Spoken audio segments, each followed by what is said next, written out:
스펄전 설교 묵상. 오늘 말씀은 1855년 3월 18일 주일 저녁 설교 말씀입니다. 제목은 성경. 본문 말씀은 호세아 8장 12절 말씀입니다. 내가 그를 위하여 내 율법을 만 가지로 기록하였으나 그들은 이상한 것으로 여기도다. 이것은 에브라임에 대한 하나님의 불평입니다. 그가 허리를 굽혀 잘못을 저지른 피조물을 꾸짖는다는 것은 그의 선하심에 대한 비열한 증거가 아니며, 그가 고개를 숙여 지상의 일에 주목한다는 것은 그의 은혜로운 성품에 대한 위대한 논증입니다.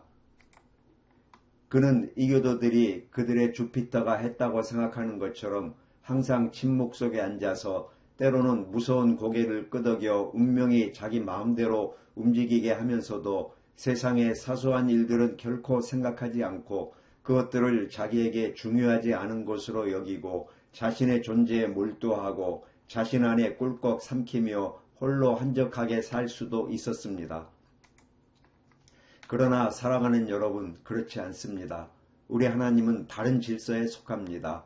그분은 참새 한 마리, 벌레 한 마리도 놓치지 않으시고 우리 한 사람 한 사람을 주목하십니다. 우리의 가장 은밀한 행위도 그분은 알고 계십니다. 우리는 그의 백성이기 때문에 그의 미소 아래 있고 그에게서 잘못을 저질렀기 때문에 그의 찡그린 얼굴 아래 있습니다. 에브라임에 대해 내가 그를 위하여 내 율법을 만 가지로 기록하였으나 그들은 이상한 것으로 여기도다 라고 말씀하신 것을 보면 하나님께서 인간을 보시는 것을 알 수 있습니다. 그러나 그가 사람의 죄를 보실 때 그를 쫓아내거나 발로 밟지 않으시고 오히려 하늘에서 내려오셔서 그의 피조물에게 그의 고충을 진술하고 그의 주장을 간청하십니다. 오 에브라임, 내가 내 율법을 만 가지로 내게 기록했지만 그것들이 너에게는 이상한 것으로 여겨졌구나. 친구 여러분, 내가 오늘 밤 하나님을 대신하여 이곳에 온 것은 하나님의 사자로서 여러분에게 간청하고 많은 사람에게 죄를 묻고 성령의 능력으로 그것을 마음에 새겨서 죄와 의와 다가올 심판에 대해 확신하게 하려는 것입니다. 내가 여러분에게 고발하는 죄는 본문의 죄입니다. 하나님께서는 그의 율법의 위대한 것들을 여러분에게 기록하셨지만 그것이 여러분에게는 이상한 것으로 여겨졌습니다. 오늘 밤 내가 말하고자 하는 것은 이 축복받은 책 성경에 관한 것입니다. 여기 제 본문, 즉 하나님의 말씀이 있습니다. 내가 가진 것보다 더 많은 웅변을 요구하는 주제, 1000명의 웅변가가 한꺼번에 말할 수 있는 주제, 영원토록 모든 웅변을 사로잡을 수 있는 강력하고 광대하며 포괄적인 주제, 그러나 여전히 소진되지 않을 주제, 이것이 내 설교의 주제입니다. 성경에 관해 오늘 밤 3가지를 말씀드리고자 하는데 모두 제 본문에 담겨 있습니다. 첫째, 내가 기록했다는 저자. 둘째, 그 주제, 즉 하나님의 율법의 위대한 것들. 셋째, 그 일반적인 취급, 즉 대부분의 사람들이 이상한 것으로 여겼습니다. 먼저 이 책에 대해 알아보겠습니다. 저자는 누구인가요? 본문은 하나님이라고 말합니다. 내가 그를 위하여 내 율법을 만 가지로 기록하였노라. 여기 제 성경이 있습니다. 누가 썼을까요? 성경을 열어보니 여러 권의 소책자들로 구성되어 있습니다. 처음 5권의 소책자는 모세라는 사람이 썼고 돌아서면 다른 소책자들이 나옵니다. 어떤 때는 다윗이, 어떤 때는 솔로몬이 필사한 것을 볼 수 있습니다. 미가서, 아모스서, 호세아서를 읽습니다. 신약성경의 더 밝은 페이지로 갈수록 마태, 마가, 누가, 요한, 바울, 베드로, 야고보 등이 보이지만 책을 덮고 나면 누가 저자인지 자문하게 됩니다.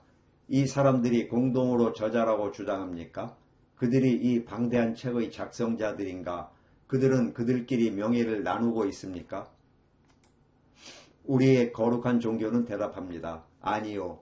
이 책은 살아계신 하나님의 글이며 각 글자는 전능하신 손가락으로 쓰여졌고 그 안에 있는 각 단어는 영원한 입술에서 떨어졌으며 각 문장은 성령의 지시를 받았습니다. 모세가 불같은 펜으로 역사를 기록하기 위해 고용되었지만 그 펜을 인도하신 분은 하나님이셨습니다.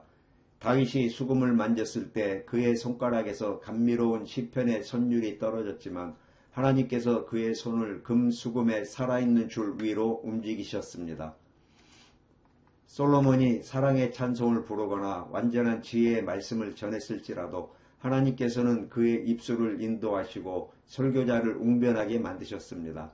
천둥번개 갇히는 나음서를 따라가면 그의 말이 물을 갈고 하박국서를 읽으면 쿠산의 장막이 고통에 빠진 것을 보고 말라기를 읽으면 땅이 화덕처럼 불타고 있습니다. 사랑을 말하는 요한의 부드러운 페이지나 하나님의 원수를 삼키는 불을 말하는 베드로의 거칠고 불같은 장으로 돌아서면 하나님의 원수를 삼키는 불에 대해 이야기합니다. 하나님의 원수들에게 아나테마, 즉 교회의 저주를 퍼붓는 유다서를 넘기면 어디에서나 하나님이 말씀하시는 것을 발견할 수 있습니다. 이 성경은 하나님의 성경이며 이 성경을 보면 그것으로부터 솟아나오는 다음과 같은 음성을 듣는 것 같습니다. 나는 하나님의 책이니 사람이여 나를 읽으라. 나는 하나님의 글이니 나의 책장을 넘겨라. 나는 하나님이 쓰신 것이다. 하나님이 나의 저자이시니 그것을 읽으라. 그러면 그분이 사방에 보이고 나타나는 것을 볼 것이다. 내가 그를 위하여 내 율법을 만가지로 기록하였노라. 하나님이 그 책을 썼다는 것을 어떻게 알 수 있습니까? 그것은 내가 여러분에게 증명하려고 하지 않을 것입니다. 내가 원한다면 그것을 증명할 수 있습니다. 거기에는 충분한 논거가 있고 충분한 이유가 있기 때문입니다. 오늘 밤 당신 앞에 그것들을 제시하여 당신의 시간을 차지하고 싶지만 나는 그런 일은 하지 않을 것입니다. 오늘 밤 여기에는 믿음 없이 온 사람, 이성을 가진 사람, 자유사상가가 있을 수 있습니다. 나는 그와 전혀 논쟁할 생각이 없습니다. 저는 논쟁론자가 아니라 제가 알고 느끼는 것을 설교하는 사람으로서 이 자리에 섰다고 공언합니다. 나는 오늘 밤에 간척하거나 논쟁하지 않을 것입니다. 당신들은 기독교인이라고 공언하지 않았으면 여기 오지 않았을 것입니다. 당신들의 고백이 거짓일 수도 있고 당신들이 말하는 것이 실제와는 정반대일 수도 있지만 그래도 나는 이것이 하나님의 말씀이라는 것을 당신들 모두가 인정한다고 생각합니다. 먼저 친구 여러분, 이 책 위에 서서 그 권위에 감탄하십시오. 이것은 일반적인 책이 아닙니다. 이것은 그리스의 현자들의 말이 아니며 지난 시대의 철학자들의 말이 아닙니다. 이 말이 사람이 쓴 것이라면 우리가 거부할 수도 있겠지만 이 책은 하나님의 필적이라는 엄숙한 생각, 즉 이 말씀이 하나님의 말씀이라는 엄숙한 생각을 하게 하소서. 이 글들은 마치 하나님이 쓰시는 것을 본 것처럼 하나님의 손글씨입니다. 이 성경은 권위가 있는 책입니다. 하나님께서 쓰셨기 때문에 권위가 있는 책입니다. 여러분 중 누구라도 그것을 멸시할까봐 떨고 그 권위를 표시하십시오. 그것은 하나님의 말씀이기 때문입니다. 그렇다면 하나님이 그것을 쓰셨으므로 그 진실성을 주목하십시오. 이 책은 어떤 오류에도 오염되지 않은 책이며 순수하고 뒤섞이지 않은 완전한 진리입니다. 왜 그럴까요? 하나님이 쓰셨기 때문입니다. 나는 신사적이고 겸손하지 못한 사람들이 성경을 바꾸고 싶어 한다는 것을 들었고 말하기가 부끄럽지만 목사들이 성경이 두려워서 하나님의 성경을 바꾸려 한다는 것을 들었습니다. 그러나 우리는 여러분의 변형을 원하지 않습니다. 입에 맞지 않는다는 이유로 여호와김의 칼을 사용하여 말씀에서 구절을 잘라낼 정도로 사악한 사람들이 있어야 한다는 것이 이상합니다. 거룩한 글의 특정 부분을 싫어하는 여러분의 취향이 부패했다는 것을 확신하십시오. 하나님은 여러분의 작은 의견을 묵인하지 않으실 것입니다. 여러분이 싫어하는 것이 바로 하나님이 그것을 쓰신 이유이며 여러분이 적합하지 않기 때문에 기뻐할 권리가 없습니다. 하나님은 당신이 싫어하는 것을 쓰셨고 진실을 쓰셨습니다. 그것은 순수한 진리입니다. 이 샘에서 흙 한 톨 섞이지 않은 생명수인 생수가 솟아나고 이 태양에서 어둠이 섞이지 않은 광채가 솟아납니다. 축복받은 성경이여 당신은 모든 진리이십니다. 그러나 이 요점을 떠나기 전에 다시 한번 우리에게 성경을 기록하신 하나님의 자비로운 성품을 생각해 봅시다. 그분이 직접 이 책을 쓰셨고 당신에게 성령이 있다면 그분이 이 책을 이해할 수 있는 열쇠를 주셨습니다. 사랑하는 여러분, 이 성경을 주신 하나님께 감사하고 사랑하며 많은 정금보다 더 귀하게 여깁시다. 하지만 두 번째 요점으로 넘어가기 전에 한 가지 말씀드리겠습니다. 대부분의 사람들은 성경을 매우 정중하게 대합니다. 작은 포켓용 책 한 권을 깔끔하게 제본해서 흰 손수건을 동여매고 예배당에 가지고 다니고 집에 돌아와서는 다음 주일 아침까지 서랍 속에 넣어두었다가 다시 꺼내서 조금 보고 예배당에 가는 것, 그게 불쌍한 성경이 하는 일의 전부입니다. 이것이 바로 하늘의 사자를 대접하는 여러분의 스타일입니다. 여러분 중에는 오랫동안 성경을 넘기지 않은 분들도 있는데 어떻게 생각하십니까? 저는 여러분에게 무뚝뚝한 말을 하지만 진실한 말을 합니다. 하나님은 마침내 뭐라고 말씀하실까요? 여러분이 그분 앞에 나아가면 그분께서 내 성경을 읽었느냐고 물으실 것입니다. 아니요. 내가 자비의 편지를 썼는데 읽었느냐? 아니요. 반역자, 내가 너를 내게로 초대하는 편지를 보냈는데 너는 그것을 읽었느냐? 주님, 저는 봉인을 뜯지 않았고 입 다물고 있었습니다. 이 비열한 자, 그렇다면 내가 사랑의 편지를 보냈는데도 내가 봉인조차 뜯지 않았으니 내가 너를 어찌하리요? 라고 하나님이 말씀하십니다. 여러분은 그렇게 되지 않게 하세요. 성경을 읽는 사람이 되십시오. 성경을 읽는 사람이 되십시오. 두 번째 요점은 성경이 다루는 주제입니다. 본문 말씀은 이렇습니다. 내가 그를 위하여 내 율법을 만 가지로 내 율법의 위대한 것들을 기록하였노라. 성경은 위대한 것들 그리고 위대한 것들만을 다룹니다. 이 성경에는 중요하지 않은 것이 없습니다. 그 안에 있는 모든 구절에는 엄숙한 의미가 있으며 우리가 아직 그것을 발견하지 못했다면 아직 발견하기를 바랍니다. 성경에 들어있는 모든 것은 위대합니다. 어떤 사람들은 당신이 어떤 교리를 믿는지는 중요하지 않고 어떤 교회에 다니는지는 중요하지 않으며 모든 교파는 다 똑같다고 생각합니다. 그러나 내가 그들 모두를 동등하게 생각한다고 상상하십니까? 그들은 모두 똑같이 진실한가요? 한 종파는 유아 세례가 옳다고 하고 다른 종파는 그르다고 하는데 당신은 둘 다 옳다고 합니다. 저는 그렇게 볼 수 없습니다. 어떤 종파는 우리가 자유은총으로 구원받는다고 가르치고 다른 종파는 그렇지 않고 자유의지로 구원받는다고 말하지만 당신은 둘 다 옳다고 믿습니다.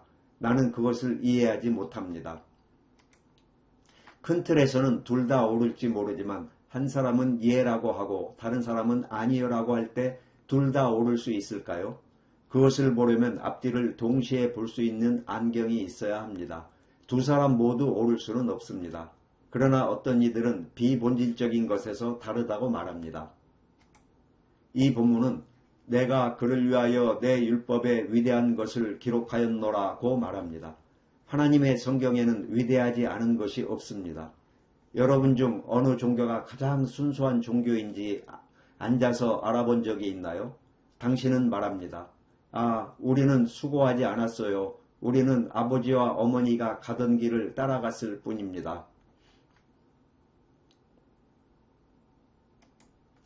그러나 하나님의 말씀에 있는 모든 것이 중요하지만 모든 것이 똑같이 중요하지는 않습니다. 반드시 믿어야만 하는 근본적이고 중요한 진리가 있으며 그렇지 않으면 아무도 구원을 얻지 못할 것입니다. 여러분이 구원을 받으려면 무엇을 믿어야 하는지 알고 싶다면 이 두 표지 사이에 하나님의 율법의 위대한 것들이 모두 들어 있습니다. 율법의 위대한 것들에 대한 일종의 축약 또는 요약으로서 제 오랜 친구가 당신은 세 가지 R을 설교하면 하나님이 항상 당신을 복 주실 것입니다. 라고 말한 적이 있습니다. 제가 세 가지 R이 뭐죠? 라고 물었더니 그는 파멸, ruin, 구속, redemption, 거듭남, regeneration 이라고 대답했습니다. 이 세 가지에는 신성의 총체와 실체가 담겨 있습니다. 파멸의 R. 아담이 범죄했을 때 우리는 모두 타락했고 우리 자신의 범죄로 인해 모두 파멸했고 은혜가 우리를 구원하지 않는 한 우리 모두는 파멸될 것입니다. 그리고 구속에 대한 두 번째 R이 있습니다. 우리는 흠없고 점없는 어린 양이신 그리스도의 피로 대속되었고 그의 능력으로 구출되었고 그의 공로로 대속되었고 그의 힘으로 구속되었습니다. 그리고 거듭남을 뜻하는 R이 있습니다. 우리가 사함을 받으려면 우리는 또한 거듭나야 합니다. 거듭나지 않으면 누구도 구속에 참여할 수 없기 때문입니다. 그가 원하는 만큼 선하게 하고 그가 상상하는 대로 하나님을 섬기게 하십시오. 그러나 그가 거듭나지 않고 새로운 마음을 갖지 않으며 새롭게 태어나지 않는 한 그는 여전히 첫 번째 R, 즉 파멸에 있을 것입니다. 이러한 것들은 복음의 대요를 담고 있습니다. 하나님은 내가 그를 위하여 내 율법에 위대한 것들을 기록하였다고 말씀하십니다. 그 위대함을 의심하십니까? 당신의 주목을 끌 가치가 없다고 생각하십니까? 잠시 생각해 보십시오. 당신은 지금 어디에 서 있습니까? 우리는 살아있는 동안 매 순간 무덤으로 향하는 발걸음을 내딛고 있습니다. 이 책은 내가 회심하면 내가 죽을 때 기쁨과 사랑의 천국이 나를 맞이할 것이며 천사의 날개가 펴지고 강한 구름 날개를 달고 번개를 뚫고 별을 넘어 하나님의 보좌까지 올라가 영원히 거할 것이라고 말합니다. 내 눈에서 뜨거운 눈물이 시작되고 내 마음이 너무 커지고 내 뇌는 다음과 같은 생각에 소용돌이칩니다. 예루살렘, 나의 행복한 고향, 내게 가장 소중한 이름. 그러나 불쌍한 거듭나지 못한 영혼아, 성경은 내가 길을 잃으면 영원히 길을 잃었다고 말하고 내가 그리스도 없이 하나님 없이 죽으면 내게 소망이 없다고 말하고 저주받은 자들아 떠나가라 고 그분 앞에서 쫓겨날 것이라고 말하고 있습니다. 대단하지 않습니까? 그렇습니다. 여러분, 천국은 바람직하고 지옥은 끔찍하고 시간은 짧고 영혼은 무한하며 영혼은 소중하고 고통은 피해야 하며 천국은 추구해야 하며 하나님은 영원하며 그의 말씀은 확실하므로 이것들은 위대한 것들이며 여러분이 들어야 할 것들입니다. 마지막 요점은 불쌍한 성경이 이 세상에서 받는 취급, 그것은 이상한 일로 여겨집니다. 성경이 이상한 일로 여겨진다는 것은 무엇을 의미할까요? 우선 그것은 그들이 그것을 읽지 않았기 때문에 어떤 사람들에게는 매우 이상하다는 것을 의미합니다.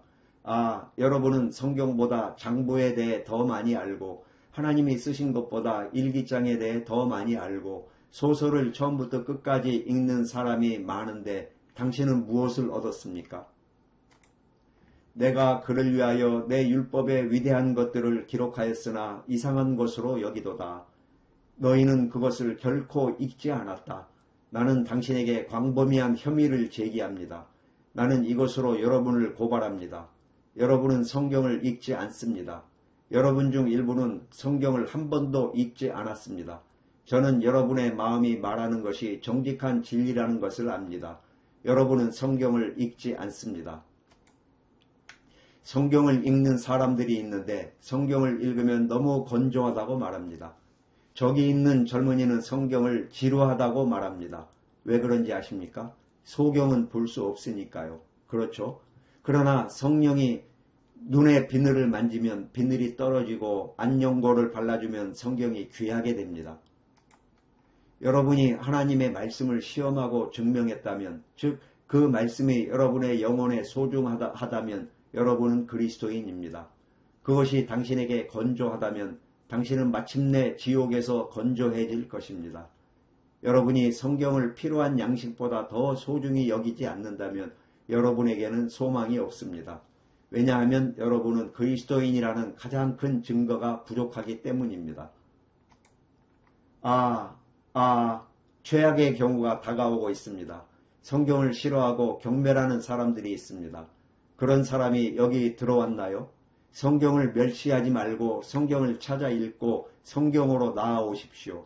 오 조롱하는 자여, 너는 안심하고 쉬어라. 내 웃음은 진실을 바꿀 수 없고 내 농담은 피할 수 없는 내 운명을 막을 수 없다. 영원한 진리가 내 궤변보다 강하고 내 똑똑한 말이 요한계시록의 한 단어의 신성한 진리를 바꿀 수 없기 때문에 당신은 헛된 비웃음과 조롱을 하고 있습니다. 그러나 비웃는 당신에게도 아직 희망은 남아 있습니다. 구세주의 혈관에 있는 희망, 아버지의 자비 안에 소망이 있습니다. 성령의 전능하심에 대한 희망이 있습니다. 저는 한마디로 끝났습니다. 제 친구인 철학자는 제가 사람들에게 성경을 읽으라고 권유하는 것은 매우 좋은 일이지만 그는 신학보다 훨씬 더 흥미롭고 유용한 과학이 많다고 생각한다고 말합니다. 의견을 말씀해 주셔서 대단히 감사합니다. 그러나 예수 그리스도의 과학은 과학 중에서도 가장 뛰어난 과학입니다. 성경은 학문과 지혜의 책이 아니라는 이유로 성경을 외면하지 마십시오.